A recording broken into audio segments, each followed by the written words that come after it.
We live in a world where trained cops can panic and act on impulse, but untrained civilians must remain calm with a gun in their face. Thank you for tuning in. My name is Naijha Wright-Brown, co-owner of the Land of Kush Vegan Soul Bistro in Baltimore and executive director of the Black Vegetarian Society of Maryland and contributor for Jane and Chain News. Today's guest is the founder of Vegans for Black Lives Matter. We're speaking to Gwenna Hunter today, and let me bring her on. What's going on today, Gwenna? That's really Vegans for Black Lives Matter. Is that's really a thing, huh? It's a thing. It's a thing. Well, you know what? You're gonna have to take us back from when this all started. And I remember when it all started because you were getting me involved, and I ran away. Understandable. I was right behind you, but I got pulled back. So take us to back when all this started, the how and the why. So the how, and I've said this, and I really hope people believe me when I tell them, the how was literally a divine spark. I personally do not enjoy managing groups because of all the energy output, and you have to nurture and hold space and check on people and rescue and block and communicate and all this stuff. And I just wasn't in that space, but I was literally standing like near the kitchen sink and minding my business. And next thing you know, I literally got this download, almost like a telepathic download. And I heard Vegans for Black Lives Matter. And in that moment, I just knew I was supposed to create the group. I went and did it, and thinking that I would just work on it in a week or so. I'm like, let me just go ahead, and since that divine thought came in, I'll just create the name and I'll invite a few friends that I know may want to help, and we can create the group together. And then the next morning I woke up and there were like over 500 people in the group. And I'm like, what in the hell is going on?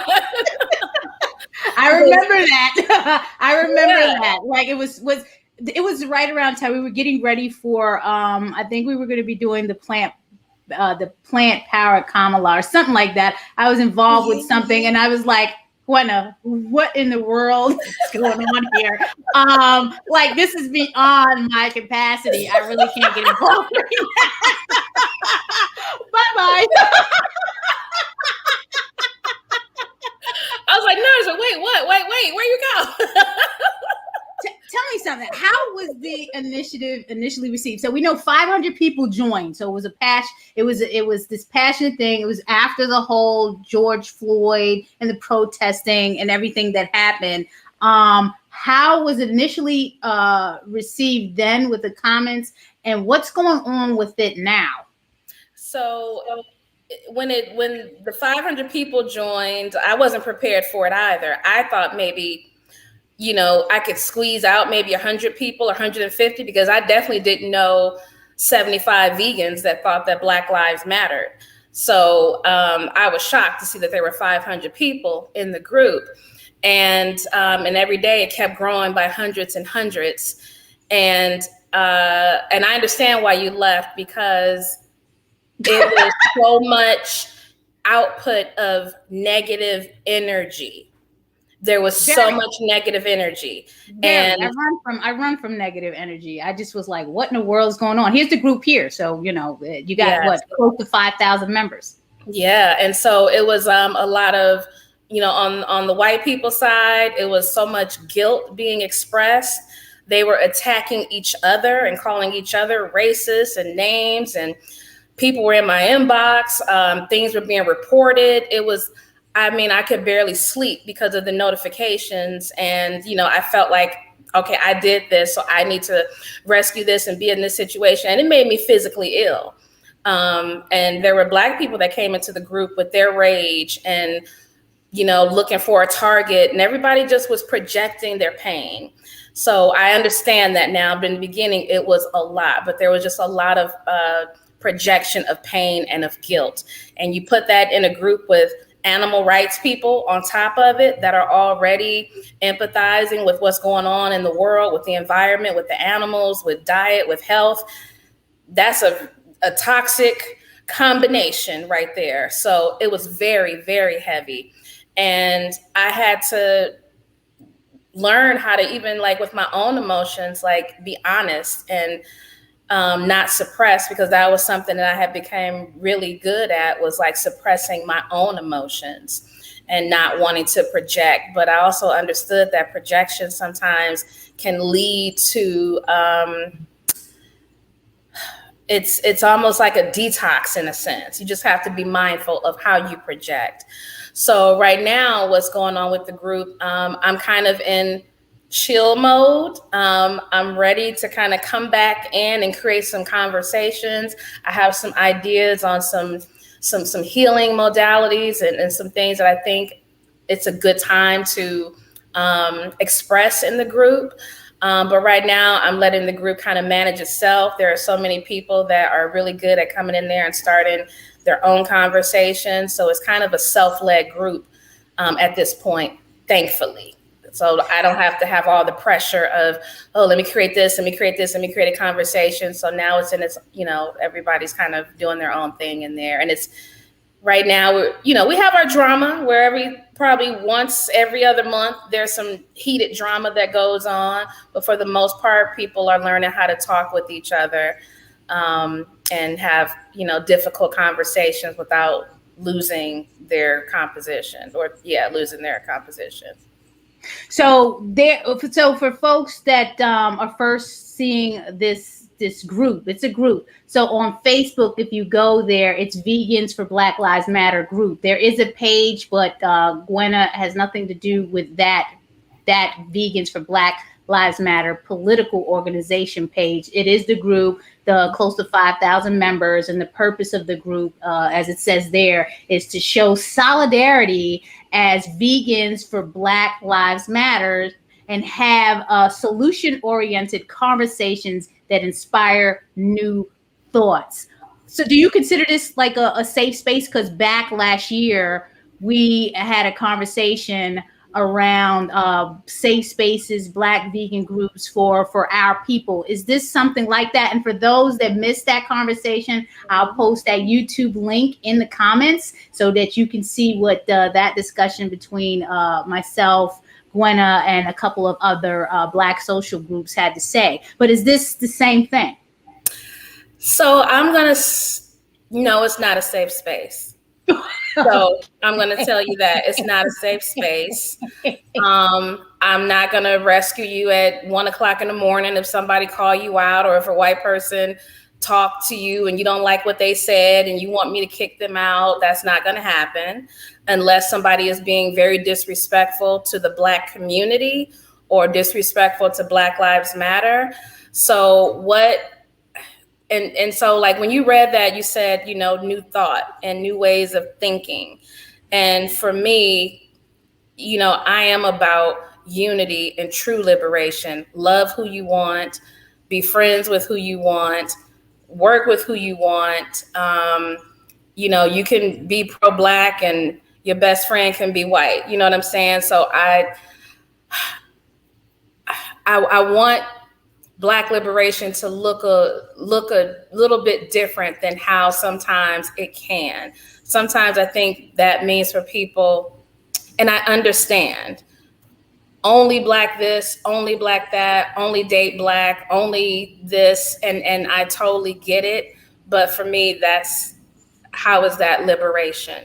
If it's based on fear or based on certain stereotypes. So my point in saying that is, in the group, there are times where I've had people say, well, I don't think this is a safe space. It's white people in here talking, I said this and they commented back. And it's just like, well, what do you want me to, every time somebody white says something and they don't understand or don't agree, you want me to kick them out? That's not what I consider unity. I want to hear their voice too, because at the same time, we all know like there's one destination, but we can all travel different routes to get there.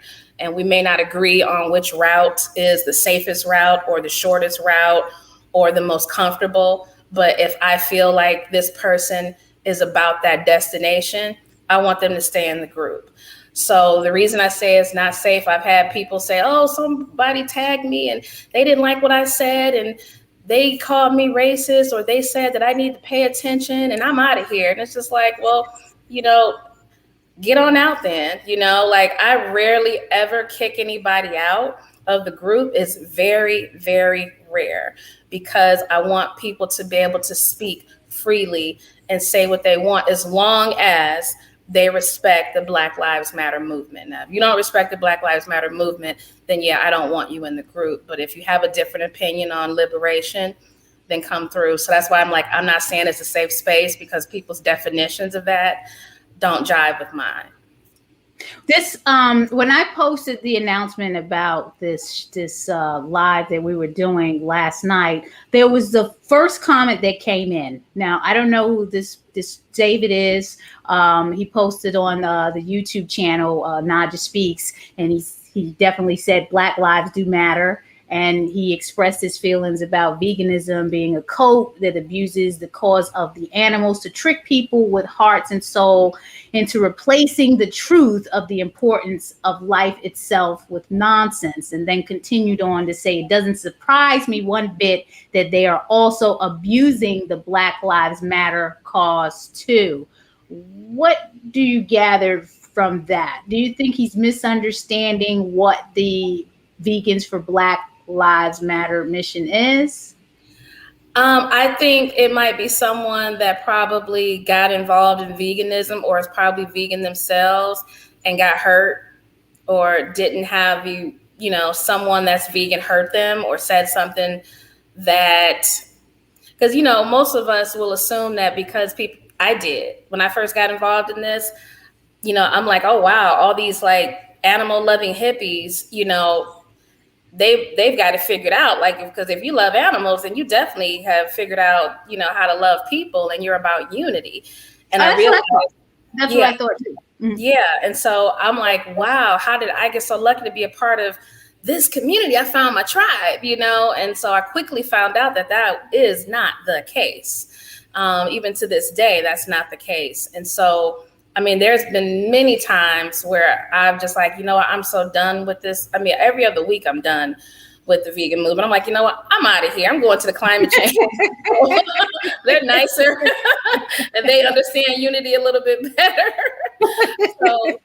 So it sounds like, he probably got hurt, or it didn't live up to his expectation of what he thought love and unity is. And so I totally get that.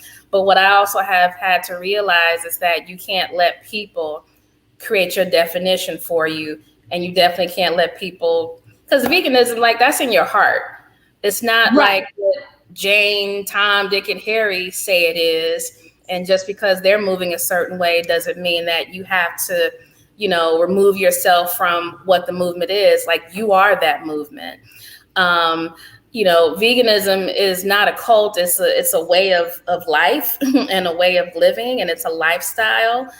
And so that's why, messages like yours, messages like mine, these type of conversations, all the different activists that are pushing for intersectionality and different change are important, so that it doesn't look like, one single message. And if you mess up and you ask a question about honey, you get attacked. Like, yeah, that does make it look like a cult when everyone has to think one certain way. And if they bend just a little bit, then they're considered an outcast. So Dave Wishengrad, I challenge you to come on back home and don't let people, vegans who have hurt you, interfere with, how you move and how you help change the world. So that's my message.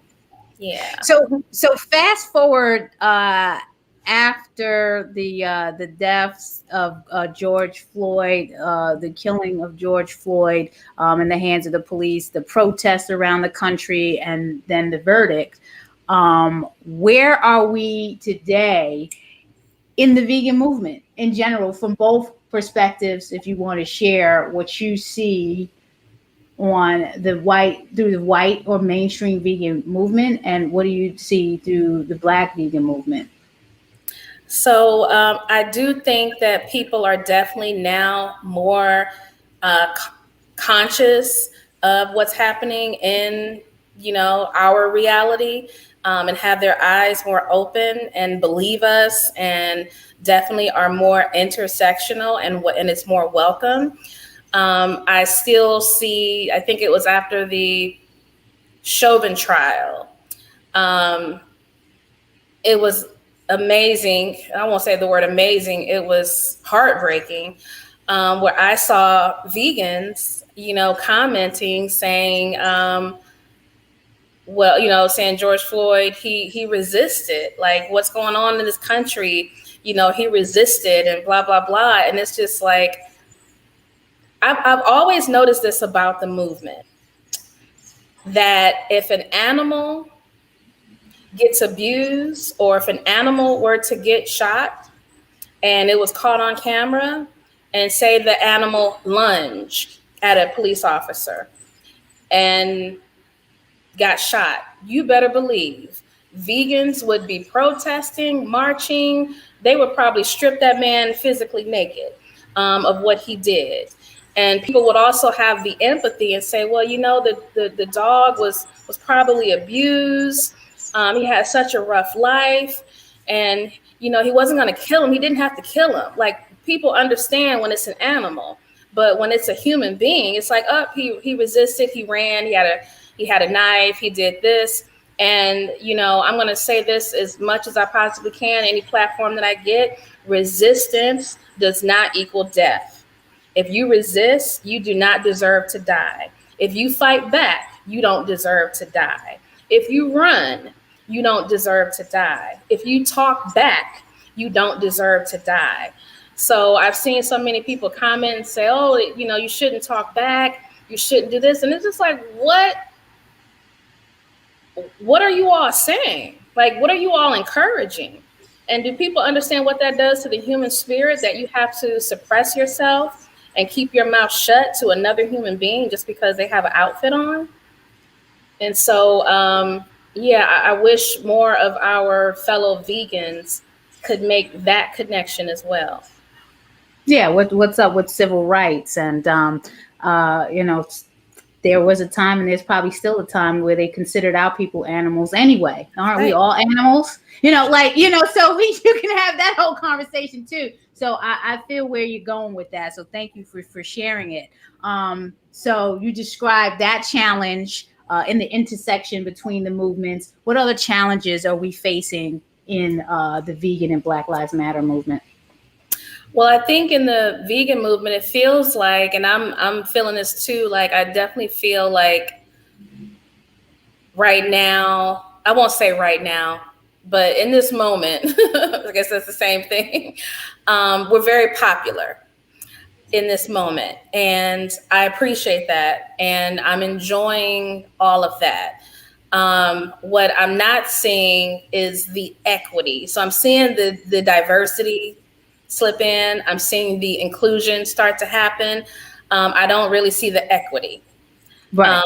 I don't see us as board members. I don't see us as partners. I don't see us, anyone providing that equity. And so it's like, I understand we have to take baby steps, but let's keep on stepping and make sure that we are doing the full work of what we say is DEI. So we definitely need more equity inside this movement, because it's still, for the most part, white owned and white led, even though Black people, when it comes to going vegan, like, we're it. We are growing so fast in the vegan and plant-based sector. It's amazing. So I would love, I do this, like, if someone asks me to be a part of a panel, or a brand reaches out, or even if I see a new product, I check the about. And if I see there's all white faces, it's like, there's no reason for that in 2021 to have, 9 members a part of your board and everybody is one color. So I'm challenging people, companies I work for, to let's start changing that. That, because you went into what my next question was going to be. How can we bridge that gap, the equity gap that we're seeing? And to your point, when you mentioned boards and committees or whatever is going on, I think there are organizations out there trying to assist. Encompass is doing some work around that, which is great. And we need people to really connect with organizations like that and learn. If you're trying to learn how to diversify your board, your staffing, or your inclusion, that would be a great step. What else can folks do? Go in your pocket. Like, I need get some those money. dollars out. Okay, support. You got an organization. What's the organization that needs your support? Because I know Black Veg Society needs support. So you can go to bbsmd.org and you can support there. Where can they support you, Gwenna? Well, right now I'm doing some really amazing social justice work with a chapter I manage called Los Angeles Health Saves. And we work with Downtown Crenshaw organization, who is getting ready to buy this mall, and they're trying to do everything they can to keep their community Black and not let gentrifiers come in. So we've been doing food outreach for their community, and I'm literally pretty much out of funds. So hit me up, because I could definitely use some. So if you are a funder or somebody with access to money, we need money. Currency is everything. So it's thanks for asking me to be on your panel. Those things are cute, but I could use some cash. Write a check, right? Get your checkbooks out, go to the website and donate. So they can get to you directly. How? Through where? How can they connect to you? Is there a website? So on Facebook, you can just reach me. I'm in the middle of literally working on a nonprofit I'm creating called Heal the People, Heal the Planet. That's the next question. What are some projects that you're working on and why? So yes, let's go. Yeah. So initially it was called the Planetary Awakening Project, just in case somebody's like, is she doing another one? But I changed the name because I kept getting the word heal. And then that came to me. So I'm like, okay, heal the people, heal the planet. And I'm working on some animations where I'm animating other stories from other vegans that are part of the BIPOC community. At some point, I'll include everyone, but I want the ones on the front lines to be from the BIPOC community. And then it's going to be smaller projects like beach cleanups and community outreach and things like that. So that is in the works. I'm literally working on that right now. But yeah, I want to just go back and just reiterate again, when it comes to helping us, it's like I said, it's great to share your platform. And that is something that we actually wanted to see more of, was to, amplify voices. But it's still an unfair game. So if you really want to level the playing field and your heart is really in it to help, make up for the wrongs and rights, I'm I have no problem getting my reparations within the vegan. I don't need to wait on the government. There's some funders. Come on, let's do this. Right. Exactly. Right. Give us the reparations right now. The project that you're working on, you are working on some projects now. You got the vegan food aid coordinator that you're doing with Vegan Outreach and other work with the Animal Save movement. How are these projects impactful, and how do you think the new one is going to be impactful, and can they be duplicated in other areas? So the main project that I work on is through Vegan Outreach, and we do vegan food aid with Black Lives Matter Los Angeles, Black Women Farmers of Los Angeles, Black Women for Wellness, and the LGBT Center, and on MLK Boulevard. And those are the programs that we have in current rotation. And it's amazing because like with Black Lives Matter Los Angeles, we provide hot plant-based meals for their monthly general meeting, and then also some food boxes with some plant-based products and vegetables and fruit and things like that. And nice. It's very, it can be done. They don't need the fried chicken and all that. It can be done, right? Right, exactly. So here's the thing, like we'll have somebody, we had Vegan or Not come out, and she did these chicken sliders, which were oyster mushrooms. She's an alkaline cook. And so she did these oyster mushrooms and these walnut meat tacos and these freshly peeled potatoes and these strawberry ginger lime drinks. It was, and people were just like, this isn't chicken.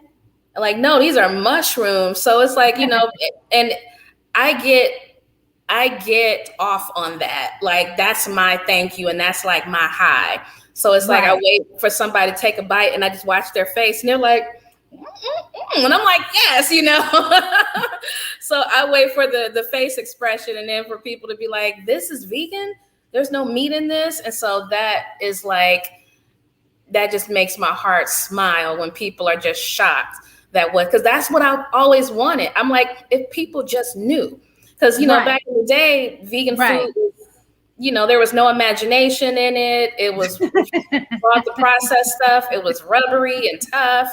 And so you have that experience. You don't want to go back again. So I'm like, no, the imagination just keeps evolving and keeps evolving.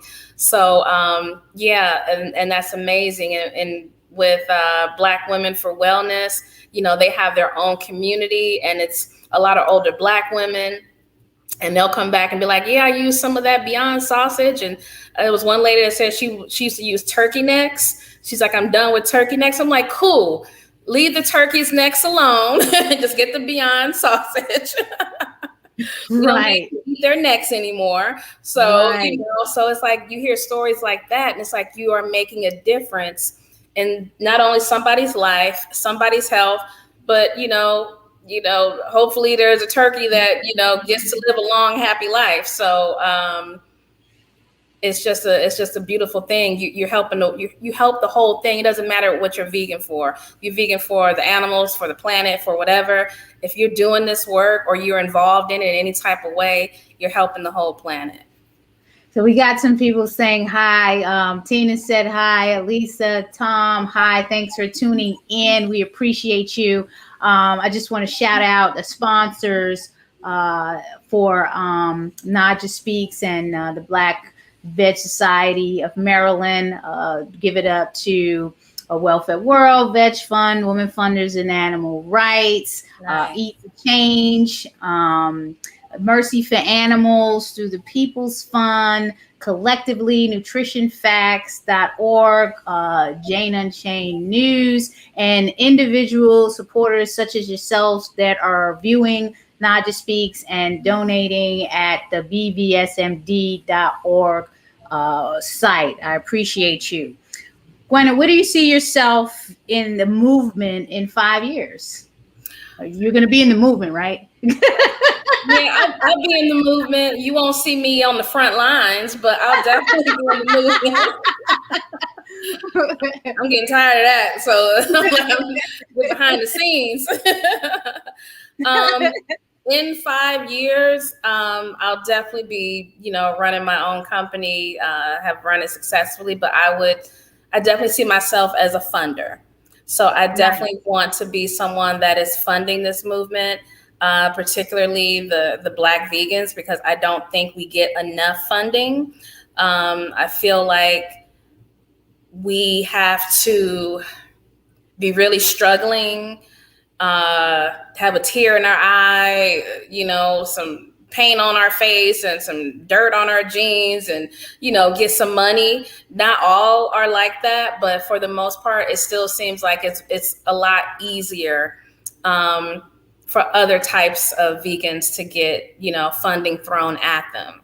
I feel like with us, we have to really like go through this map and this maze and reach out and ask when, you know, money should just be flowing into us, because we are making a lot of significant change in the world right now. Exactly. You have again, folks, Vegans for Black Lives Matter Facebook group. I'm looking at some of these posts here. I'm scrolling as you're talking, and this one just caught my eye. Translation: the importance of seeing life from other points of view. Take a look at this. I mean, wow.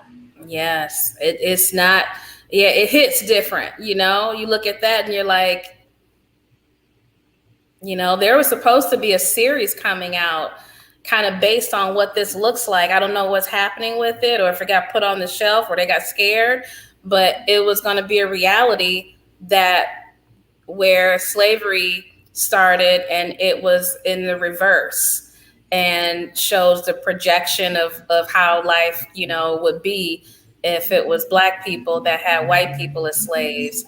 And I don't know what happened to it. I'm going to have to do a little research and find out. But yeah, we should all have the ability to know what it feels like to be in the other person's shoes. And the thing about this picture, like, regardless of who is what, like like slavery, we're still like dealing with that. People keep thinking that just because it was their great grandparents or something like that, that no, it's, why do I have to? Because you are still benefiting from it, and it's still, the pain is still in our DNA. Like, we still feel some of that, and that a lot of that gets projected when you go into certain communities that look very depressed and oppressed.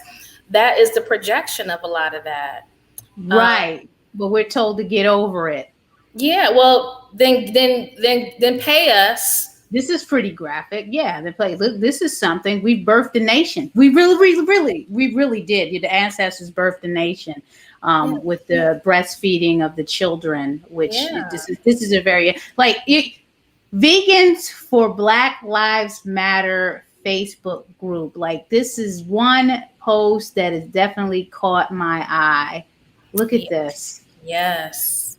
Amazing. Yes. Okay. Well, Gwenna, again, how can we best connect with you? And I want you to leave a final strong message with our viewers. Look at this. The little girl with the dolls, all Black dolls, right? Yes. Yeah. And when I was raising my daughter, she's 9 years old, 9.5. I made sure that she got items that were in her image, because it was very important for me to make sure she understood to love herself. Because we're not back in this age where you can only buy, white dolls or dolls that had no color. We have a plethora of dolls, all different shades, hues, sizes, colors. You even have the dolls that are, are in wheelchair, all type of different dolls that you can buy your children now. So it was very important for me to make sure that she received dolls that were in her image, and it definitely made a difference. In her loving herself and appreciating herself and appreciating who she is in this world. It's a very cruel world. Because it's a part of the programming. When you see everything is white, and you see that everyone that's white, it looks like they're happy and that they're treated gentler and kinder. I've seen those videos where the little girl is being asked, which doll is bad. And she, says the Black doll is, and the white doll is the nice one. And so even as petty as like a freaking bandages, like I'm finally starting to see bandages that are brown. Bandages were always for white skin. Right. So yeah, it's like we gotta level this thing out. Exactly. Well, before you give us your strong message, I wanted to get your thoughts on what do you think about what's going on with the bill passing for Juneteenth becoming a federal holiday. I mean, that's cute. That's cool. And I can see why people would want to celebrate it. And, I definitely don't oppose that. But it's like, okay, where's the rest of it? It shouldn't just be that. What the holdup is on reparations, while everybody else gets a check for their pain and their trauma and we don't, it's I'd like an answer on that. So it's like, yeah, thanks for the holiday, or the extra day off if that even gets honored. But it's like, that's not enough. And then we still got the anti-lynching law that we have to deal with too. So that has to be bad. But that's a whole nother we Naijha Speaks. We're talking about food, people, events, culture. Food, people, events, and culture. So, Gwenna, what's your final strong message to the viewers? So if you are someone that considers yourself an ally, you become an ally, you're thinking about being an ally, please understand all the things that could mean. Yes, I know you want to think that just means, hey, Naijha, I'll sign that petition for you. Good. You're my friend, Sips tea. Thank you. But it also is an evolution of your own self too. And there's going to be times where you're going to be uncomfortable. There's going to be things you're going to hear that may hurt your heart or hurt your feelings. And I just want to say to people, like, don't let anybody abuse you. Now, if someone's being abusive to you, then yeah, don't tolerate that. But just you all run as soon as something hurts your feelings, you take off. And then a lot of people will message me and become the victim. And it's just like, if you're going to be an ally, be an ally. Like, I don't get to run from my trauma and my pain and the things that I see on TV and the things that I get, in my inbox, or what I see racist people say on the news. I don't get to say, I'm not going to be Black no more because you just hurt my feelings. Like, I still got to stick with this. So if you're going to be an ally, be a friend. So that's my final message on that. Well, I appreciate you coming on, Gwenna. You definitely given us the scoop on what's up with Vegans for Black Lives Matter. Check out the group on Facebook, Vegans for Black Lives Matter, and on IG at Vegans for Black Lives Matter. Juneteenth is this Saturday. Go out there, support, feel the culture, and get your checkbooks and your credit cards out and make a donation to organizations that are sharing the same mission. Okay, sharing the same mission. And hey, if you can't find anyone to donate to, Gwenna's got an organization and I got an organization, vbsmb.org, and I'll make sure that money gets to where it needs to go in support of the mission. Yes, Tom, we're going to bring Gwenna back. Absolutely. Okay. She's going to build up. She's going to build up the project, and we're going to bring her back and see how she's doing. And if anyone has missed the initial interview that I had with Gwenna and a couple of other beautiful Black social groups, please go to the link. I put it in the comments. You want to check out that YouTube interview. Why do we need Black vegan social groups? And you can hear and learn more about Gwenna and all of that great stuff. I appreciate you all tuning in. Until next time, be safe and share out. Someone needs to hear this message. Have a good one. Bye-bye.